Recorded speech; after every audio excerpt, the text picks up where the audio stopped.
Welcome to the latest episode of the MoneyWise UK podcast. I'm George, your host, and I'm delighted to be joined by Hugo Morrissey. I first met Hugo probably 10 years ago, back when he was a regional sales manager for Neptune Investment Management. But in 2020, he made this life-changing decision to leave the investment industry and start his own business, Nuisance Drinks. Now, in this episode, Hugo shares the highs and lows of that journey, including the impact it had on his mental health. And I'm just so grateful to have that chance to speak to him today. So welcome, Hugo, and thank you so much for joining me. Thank you very much. I want to start with kind of the big question, because you walked away from what some people would see as a stable career in finance to take the leap into launching your own business. What made you do that? Because obviously for some people that's quite a big decision. Yeah, I think at the time, things have been going really well personally for me at Neptune. I think when I met you, I was probably like 22, 23. I was probably like the youngest sales manager there was in the industry. I never met anyone as young as me anyway, walking around the industry. The next youngest sales manager seemed to be like 27 or something. But quite a few of the senior guys ahead of me had sort of left. So I managed to get quite lucky with a nice promotion. So that was good. But the company itself was like, unfortunately, losing assets quite quickly. And there was quite a lot of instability sort of internally. So I suppose the last year there wasn't a funnest environment necessarily. Although I say this, and I've still got so many great friends from that company. So it was a really nice company, but tough kind of environment in that last year when assets were falling. And I think I've just always had like a high risk appetite. So in that last year, I was very much like, is this what I want to do for my life? I think I remember in my first probably in my first 3 months starting work after university at Neptune, I remember sort of getting the tube into work, doing work, finishing at 5:36, and then getting the tube back and then going again every day. And I remember at one point being like, wow, is this life? This is it. So I suppose in me, there was always this sort of desire to try something new and do something a bit different and hopefully have a life that's sort of a patchwork of different experiences and different career journeys. So yeah, I think that last year I remember thinking a lot about, is this what I want to be doing? Should I stay in the industry or look at other things? And then I was like, I'd love to start my own company. I didn't really know what it was I wanted to do. And then my mum made this drink basically out of stinger nettles, which was how sort of Nuisance originated. And I was like, I loved elderflower, and I was like, I'd love to have like an elderflower farm or something. But everyone's beaver or bottle green, they've all done that. So I thought, maybe this nettles drink. Nettles are all over the UK and no one really does anything with them. Why don't I try and make this drink that my mum makes on sort of a bigger scale and start that? So yeah, that's kind of where my sort of mind went with it. I think it was just sort of more like, felt like the right time. I forgot to mention as well, Neptune got bought by Liontrust Asset Management. And in that period, lots of people were getting redundancies. I got a voluntary redundancy at that time. And so for me, it felt like as good a time as there could be really to start my own company when I sort of had some financial runway effectively. And you kind of talked about a little bit about Nuisance Drinks, and I know that it's described as this healthy alternative to mainstream soft drinks. You've talked about what inspired you, but if we went back to that kind of the beginning and the kind of starting point, I mean, I kind of looking at this and a lot of people sort of think 2020 it's quite a big, that's an interesting time to start. Can you talk about like the challenges of kind of getting a business like this off the ground, and then, what your dreams and aspirations? I mean, you've talked a bit about having kind of, I can't remember your exact words, but this kind of ability to sort of move around and do different things with your life. So it'd be really interesting to kind of go back to that time and what you were thinking. Yeah, I think it was end of 2019, it was around September, I think, that Neptune got bought. Then I decided to take a sort of few months off, and I went to the Philippines, which was lovely.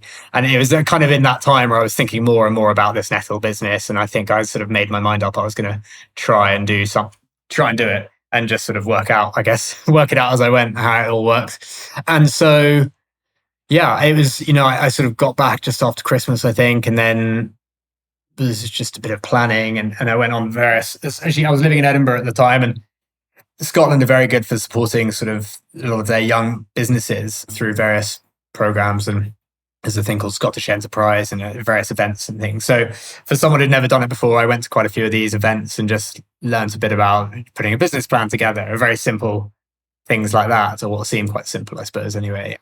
But for someone who's never done them before, you just don't really know where to begin. So Scottish Enterprise was quite useful for that. So yeah, it was first few months of 2020 put some time into the sort of planning behind the things. And I would have liked to have started sooner, but basically the business, I was picking stinging nettles, which sounds mental to think. And I effectively had to wait for them to grow until I could actually even start. And I realized quite quickly that actually nettles weren't really growing until sort of April, May time. So I kind of, that sort of first quarter was a bit more planning than I probably imagined, and slightly twiddling my thumbs a bit. And then COVID hit. And so I registered it February 28th, I think. And then COVID hit whenever that was, sort of March 20th or around that kind of time.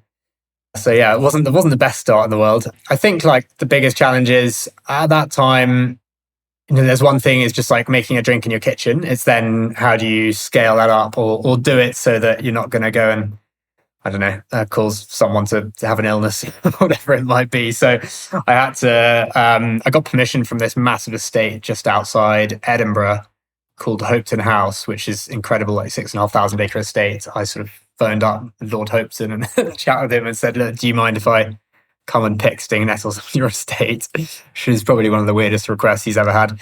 And then, yeah, when it was that period of lockdown where I could get out and being in the middle of nowhere by myself, then there were sort of periods when I could get out and spend some hours of the day just out there by myself in the middle of nowhere. And then I would sort of brew it and make it at home. I think I quickly realized, though, that even that, I think like the first drinks I got in was kind of June, July that year. And then I realized that actually there's no way I can produce these drinks and scale it up the way I was doing it, because as soon as it hits kind of August, I can't pick any more nettles. And I probably got to November and I'd sold out of all the ones I'd made so far. So having to actually think about, right, how do I make this like a business that I can scale was definitely something that kind of struck me in the first kind of 6 months. And then the other thing as well was those first 5,500 bottles that I had made, the label was completely illegible. They were like clear glass bottles. I tried to have a clear label with printed block text on it. And the text from one side shone through onto the text on the other side. So it just sort of all merged together. So that was a bit of a disaster. And so I had to hand delabel 5,500 bottles. And then I'd spend the evenings watching TV or football or whatever it was, relabeling by myself on like a yoga mat, 5,500 bottles. So yeah, quite a long answer to your question, but quite a few challenges in the early days, particularly, which I think just comes with real lack of experience and not necessarily knowing what I was doing. But I think that's kind of the way you learn in business and when you're starting out in any company, but particularly one where I didn't really have industry knowledge as well. It's sort of, feels like massive mistakes, but as a lot of people always say, they're not really mistakes or they're just learnings kind of thing. And at that time, do you kind of have massive dreams, or was it, or aspirations, or is it more, you talked about just kind of almost like throwing yourself in and just seeing where it would go. So did you kind of think where you would like to get to? Yeah, it's funny. I think you can always say these things. I don't know. I guess I'd probably believe them. It would always be, I'd love to be like a nationally recognized brand throughout the whole of the UK, where people pick up your drinks in a supermarket and in a bar or whatever it might be. So I suppose there was always that in my mind. But I think it kind of is step by step slightly as well. Like I wasn't quitting my job and changing my career just to try and produce some drinks and sell them at farmers markets. Like I wanted to try and make an actual company, and a decent sized one, and a career of it.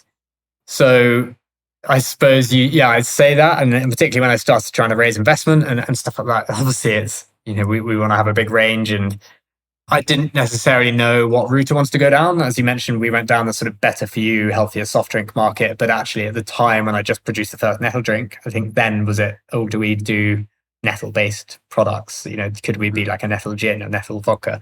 Or the route we decided to go down, which was more kind of, let's kind of create a range of low calorie soft drinks kind of inspired by British countryside flavors, which was the route we went down, I think, just because of the growing alcohol free market. But yeah, aspirations were probably just, I just thought, oh, it'd be pretty cool to have like a nationally recognized brand that's in all the supermarkets or things like that, or even, be selling into various international countries and things. Little did I know how hard that was going to be, I think. Yeah. And I guess that kind of leads on to this question of, if we go forward into, I think it was 2024, we've talked about this, you kind of went into your second round of funding and you made that decision to kind of exit the business. And for a lot of people that kind of see that, they might assume that it was kind of a really financially lucrative move, and I'm not asking you to go into that side, but from what you've said, that's kind of not the full story. Can you perhaps just walk us through how the decision came about and what it was like to hand over something that you kind of built from scratch? Yeah, I think it was very much a decision that happened at the beginning of last year, 2024, in response to the fact that I was just really struggling to raise investment. And I realized how busy and saturated the soft drinks market in the UK is. And with that, I thought, look, it would be really nice to try and raise 300 to 400 grand to feel like I can have a really good go at investing into our marketing and our branding, and maybe have some employees who can help me, because I was a solo founder. It's incredibly lonely. And I, by that point, I was living in London, paying myself hardly anything. And I thought it would be really nice to be able to pay myself a bit more and have a few employees who can help grow the business. And I think within 3 months, we were on I had about £30,000 sort of verbally committed. And I think I mentioned that I had one therapy session, and it was this new therapist that I'd never seen before. And it was in response to, I think, how stressed I'd been trying to manage our cash flow. I think one thing people might not realize until you do it is just how tough managing cash flow is in FMCG business. We could produce 24,000 cans and need 10 to 15 grand kind of thing. And that happens sort of bi-monthly. And when you're a loss-making company, you're constantly counting the timeline effectively. How long have you got? What's your runway? And I finished this therapy session. I realized the entire hour was all taken up with me talking about work and how stressed I was, and how I didn't know if it was necessarily what I wanted. And she actually spoke to me about the sunk cost fallacy, the idea that you put in so much time into something that you should keep going because you don't want it to be a failure, essentially. Or I've already done this for 10 years, so I should keep going into, but ultimately, actually, it can be just as freeing and brave decision to just say, know when the time is right to walk away. And it did give me kind of food for thought, actually, thinking of the amount of brands that I see out there who have probably been going for 10 years or so and are chasing that big exit, but are probably so far off that big exit, but probably keep going because they've already put in so much time. And so I thought, look, can I see myself doing this in 3-4 years still? And the answer was no. And so effectively the next day, I think I said to my parents, look, I can't do this anymore. So one way or another, I want to either try and sell the business ideally, or I won't, and I'll close the business. But it got to that point because I think I'd sort of slightly burnt out from it, maybe fallen out of love a bit, but also was just struggling to raise money. And I didn't want to accept, maybe I could have got more than 30 grand. Say I accepted 100 grand, I would have been back to the same fundraising situation 6 months later. And it was just kicking the can down the road in a way. That's what it sort of felt like in my mind. So yeah, it felt like the sort of right time to do it. And I got very lucky in the fact that I think I'd mentioned it in conversation to someone that I knew. Turned out they were the people who bought the company in the end. So, and because, she said that they were looking to kind of expand their portfolio into premium, natural British food and drink brands. And so it all sort of serendipity seemed to work out. So, yeah. I'm going to kind of jump a couple questions, because I think it kind of falls naturally into there, is that you talk about the therapy, and I know that you've, particularly on LinkedIn, and I know in discussions that we've had, you've spoken quite candidly about your mental health and the kind of challenges, and obviously I'm very grateful that you're being so open about it, because it's quite a difficult topic to sort of talk about. I don't know if you'd be happy to kind of share a little bit more about what you went through, perhaps what you learned from it, and maybe how it's shaping your outlook moving forward. Yeah, sure. Yeah, I think there was a period, it was end of 2021, where I'd gone through a breakup. I was trying to run the business by myself. I didn't have any employees. I had one employee actually, but it was kind of, it feels like a pretty lonely place. And effectively, I got to a point where I was sort of crying almost every day. I didn't want to leave bed.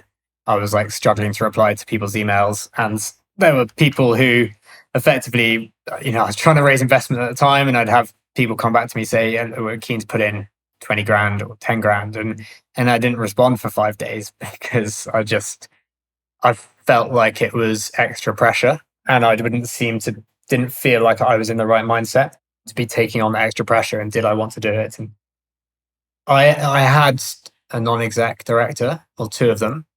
Sadly, one of them, who was my chairman, who's a Bath guy who ran Novia, called Bill Vasiliev. Him and Julie Mills, who was my other non-exec, they sort of really helped me through it, and they basically just encouraged me to go on holiday, take a month off, and they'd look after anything that was pressing, and just take some time away. And I also, because of that, I'd also started seeing a therapist and went on antidepressants, and it sorted me out. And it was amazing, actually. I remember them saying that the antidepressants can take like 8 to 10 weeks to kick in, and you can get very low before you get better. And my sleep was horrendous anyway. But I do remember that sort of maybe 6 to 8 weeks in, I was kind of getting to sleep every night at like 4 o'clock, and then I was awake at 6, and it was horrible. Got very, very low.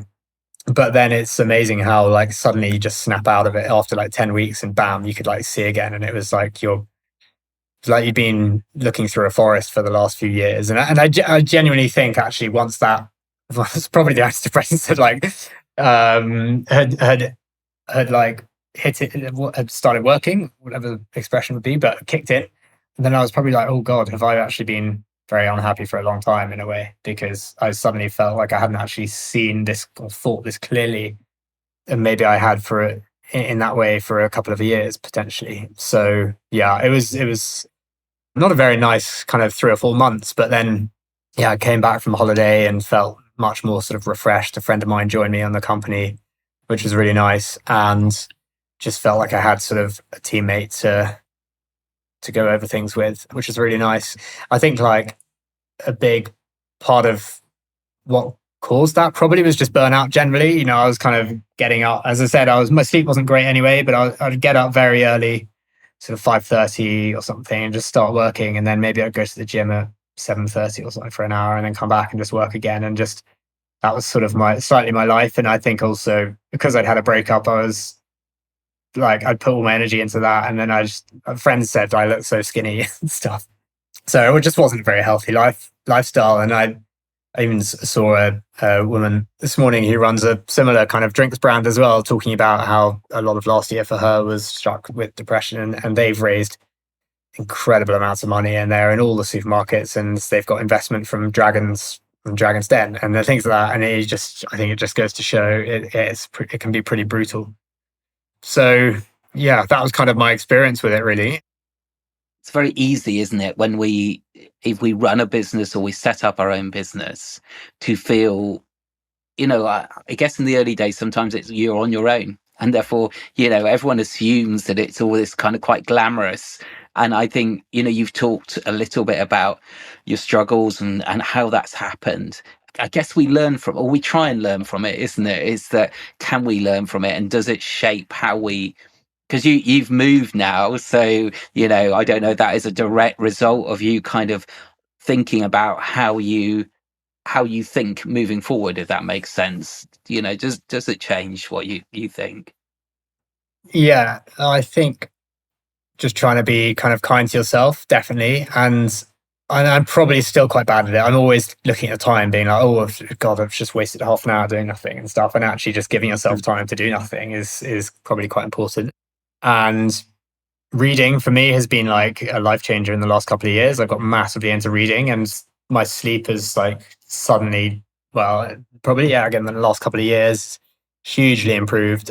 And my stress levels have probably plummeted, I suspect. And actually, I do think selling the company was the best thing for me personally, because it feels like now I'm sleeping better than I ever had or did for the last kind of 7 or 8 years. And I go to the gym pretty much every morning. I noticed actually soon, like once I started Nuisance as well, I definitely stopped drinking in the week a bit. And you know what the finance world was like. I feel like Yeah. there was often, particularly as a sales guy, there's a lot of beers in the week and stuff like that. And it's just actually, maybe that was fine when I was just a regional sales guy and you're sort of driving around. But when you're trying to run your own business and you're in a bit of a hangover and you it felt like I was letting myself down a bit sometimes, and I'd get annoyed with myself. So generally, I mean, it's not to say I'm not drinking. Like occasionally I'll go out for some beers and stuff, but generally I try not to drink too much midweek, and like a glass of beer or a glass of wine, whatever, was fine. But I just probably not the 4 or 5 pints that used to be the case in the finance world. And yeah, reading's been really nice, and just trying to like set time aside and not like. And like actually the other thing that I've done, as you mentioned, I've moved to South Africa, and largely because of, well, yeah, because my girlfriend's South African. So that was the main reason. But I was also like, I was so keen to leave the UK actually and come and live in like a warm country. And we just mentioned before on this call how, our moods can be so affected by the weather, and that is 100% the case for me. I know some people who love the cold and the bad weather. But yeah, my mood is so much better in the sunshine. So it's been amazing living out here. And yeah, I think maybe just trying to not go 100 miles per hour all the time is something that I'm trying to be a bit more conscious of.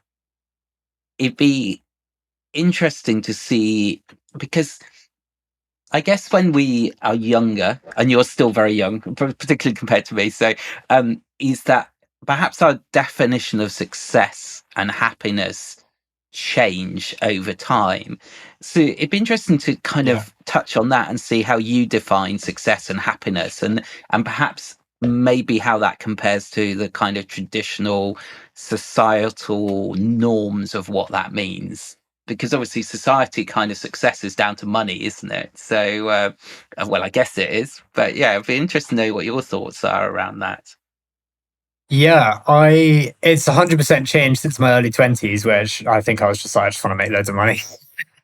And that was kind of my initial sort of view of it, and probably why I entered asset management and went to work in London initially.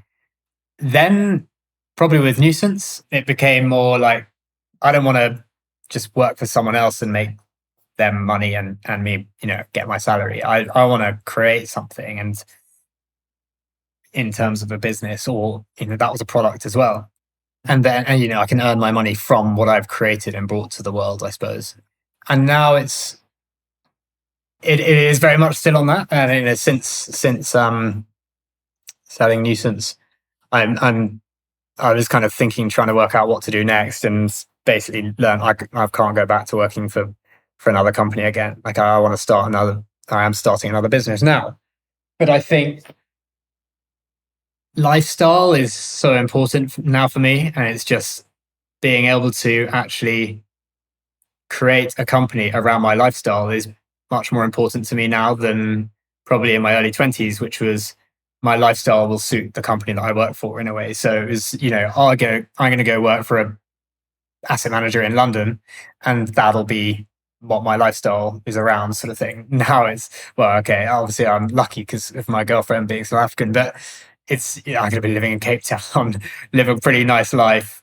I'll go to the gym every morning, or I'll go trail running, or enjoy the beach when I can, and I'll do my sort of work and build my business around that. So the new business, which I will mention, I'm sure, but it's sort of a branding and design collective of freelancers who we'll manage from South Africa. But when I was coming up with like, what am I going to do? It was like, well, I want to do something where I can do it remotely, because if we end up not staying in South Africa, or having to move back to the UK, or somewhere in Europe, I don't want to feel tied down to a business. I felt that with Nuisance towards the end of my 20s. I really wanted to move abroad, but I couldn't, because the company was very much like in the UK, and I had to be in the UK. So deciding on this, I thought I'd love to create a business where I can do it from anywhere in the world, and one that's going to work between the UK and South Africa in particular. And that's why we use South Africa talents to service clients in the UK. So that's sort of all's working around my life. But yeah, so I think now I'm trying to make my career work for my lifestyle, as opposed to the other way around, if that makes sense.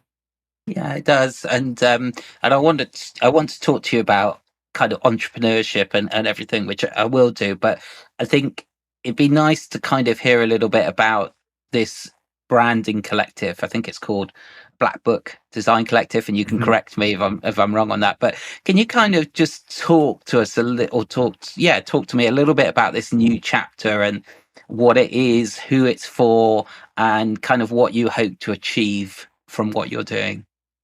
Yeah, sure. So Blackbook Design Collective is effectively a collective of freelance designers and creatives that me and my co-founder Matt manage, to offer companies with strategic and cost-effective branding and design solutions effectively. So soon after I came out to South Africa, like I met a few people who work in the design world. One guy in particular does sort of motion graphic video design, and really sort of clever stuff. And he worked freelance, and he said he got a few jobs for British companies, and his wife said that it's literally changed their lifestyle, because they were just getting paid a lot more than they would doing it for a South African company. And I thought, oh, well, I've got quite a good network now in the UK of British founders and entrepreneurs who maybe I could try and set him up with some work for, and I started thinking about it. Maybe I could try and help designers down here get work for companies in the UK. But branding and design wasn't really my background. We designed, I suppose, a really nice range of drinks, but I worked with the creatives to do that. And then I met my co-founder, Matt, and he's sort of worked 20 years in big branding agencies, and it definitely just made sense. And he'd basically been trying to encourage a friend of his who was living in London to do this with him, but his friend was in a sort of secure job, and he was happy doing that. So then we just started going for coffees and just talking about ideas, and it was sort of like quite funny, because we met at our gym, and I think he shared his number, and I just texted him later saying I think we should go for a coffee. And then it was sort of like dating for the next 2 or 3 months, just trying to work out whether we could actually work together, and what sort of skills we bring, and that sort of thing. And actually, I think it will work really well, because he's got that kind of real creative flair, industry background and industry knowledge, and I'm probably the more kind of organized, operational head behind things, and who's done a business before. So hopefully we'll kind of complement each other really nicely. But yeah, we've sort of literally launched kind of last month. We've had one client so far. We can do anything from like corporate identity or brand building, effectively logo design, to web design. So digital ads, physical ads, whatever it might be. So yeah, if anyone needs any of that, you know where to find us. And I guess it's interesting because you've got that kind of thing happening. And I think I sort of saw on your thing on your LinkedIn, you talked about Fiverr, and I can't remember the name of the other one actually. And I guess that it is shifting, isn't it? It's the way we look for design help, isn't it? And I guess with something like Fiverr, you are taking a risk, aren't you? Because you don't know what the output is going to be. Yeah, exactly. I mean, Fiverr is a huge platform just with probably like millions of freelance designers. And it's really hit or miss. I think you can get a brilliant one and you can probably get an awful one. I think I've used it once and we had a bad, we hardly paid any money for it. So that's probably why, but we didn't have a good result from it. And what we're offering essentially here is, luckily Matt's already got a great network. So he's worked with most of the designers that are going to be part of our collective with years and years of experience.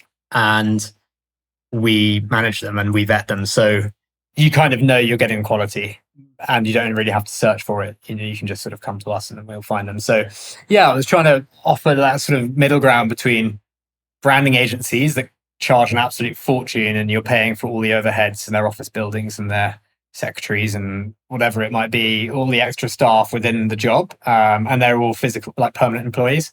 And then platforms like Fiverr, Upwork was the other one that I was thinking of, where it's like potluck really who you get.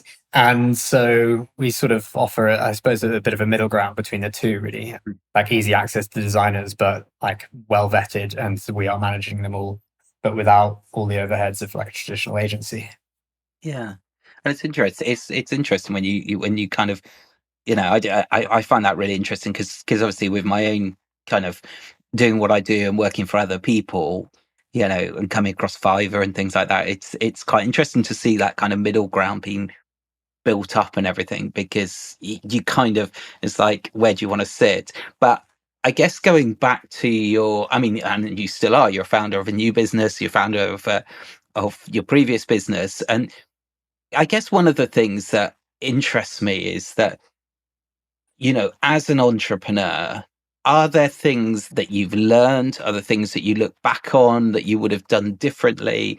I mean, you watch, who is it, Alan Sugar, and you watch these people and, these amazing entrepreneurs. And it'd just be interesting to kind of get your, I guess, I didn't put this down, so it's probably an unfair question, but I remember asking somebody, are entrepreneurs born, or can you just become an entrepreneur?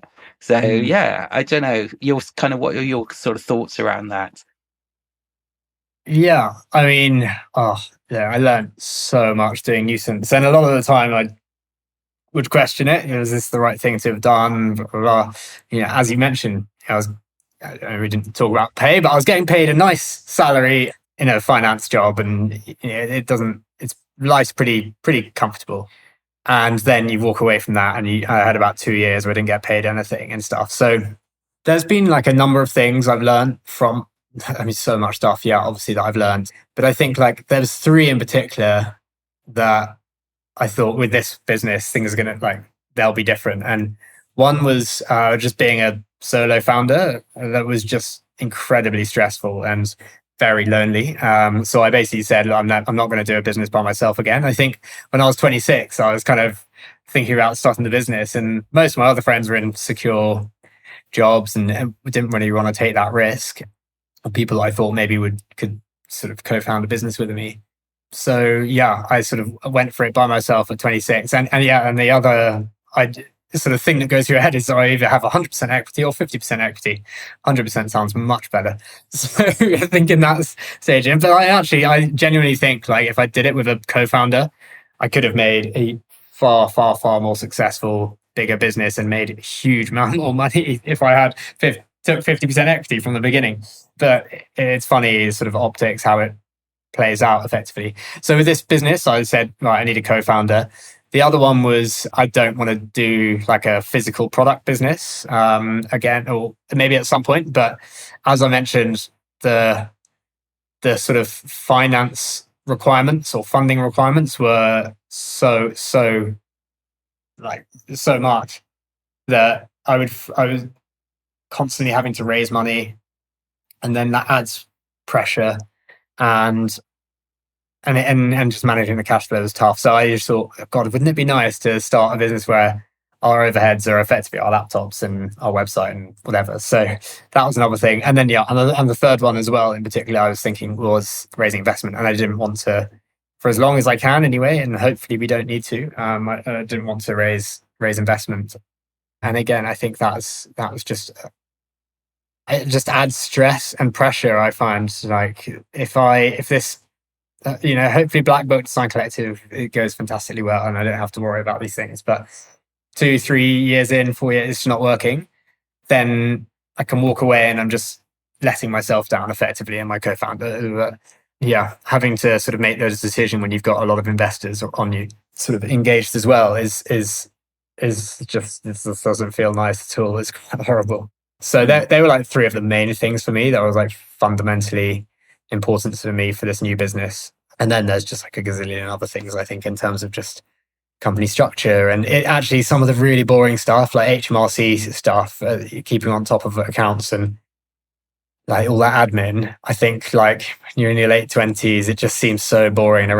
You just kind of leave it all to, and then suddenly you get like, I don't know, a late payment fine, 100 quid for this or that. And you're like, oh God, what was I doing? So I'm trying to be much better at those boring things. And actually, I think they are really important as well, just to give you like actually a really strong understanding for your business financials and how businesses operate. So yeah, I'm not like, I don't love doing all account stuff and things like that, but I think it's really good, like frequently reviewing the company accounts and keeping on top of those sort of things, and like setting certain targets to try and stay true to, which I think I learned over kind of 3 or 4 years into Nuisance. Really was trying to stop acting like a small one-man band kind of thing who's just thinking about the next month or the next day, and start thinking much further into the future, right? How can we plan? Where do I want to be in 10 years? Therefore, how am I going to be there in 10 years?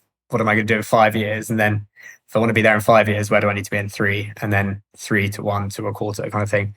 And just trying to vision and then bring it back. It was like a tool that I found really helpful. And I probably started doing that about a year or two back.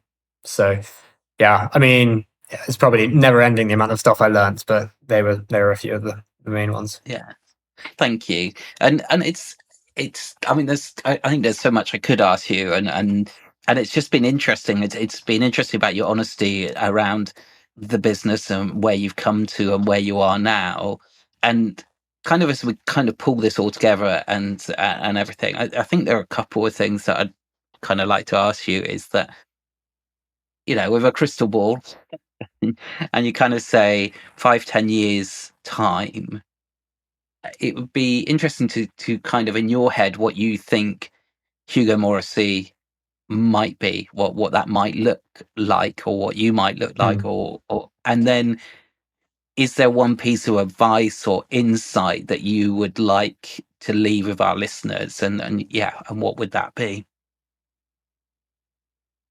I think for myself in 5 years time or so, I always think of like actually my lifestyle probably more ahead of like the work necessarily, but probably living out somewhere in sort of, well, I'm in Cape Town now, but maybe somewhere a bit more rural. Hopefully not too far away though. And then in terms of like the business, I think like I would love for us to have some full-time staff, at least a couple maybe in the UK, and then a range of kind of particularly strategy experts and kind of creative directors in South Africa, in Cape Town, and then they would predominantly manage the projects and the freelancers and just make sure the projects are done in the right way. Yeah, so it would be really cool to have like become like an internationally, probably more nationally known business in the UK as like a great branding agency that can offer incredible talent and amazing design work for a very cost-effective price compared to a London agency. And in terms of a piece of advice or insight?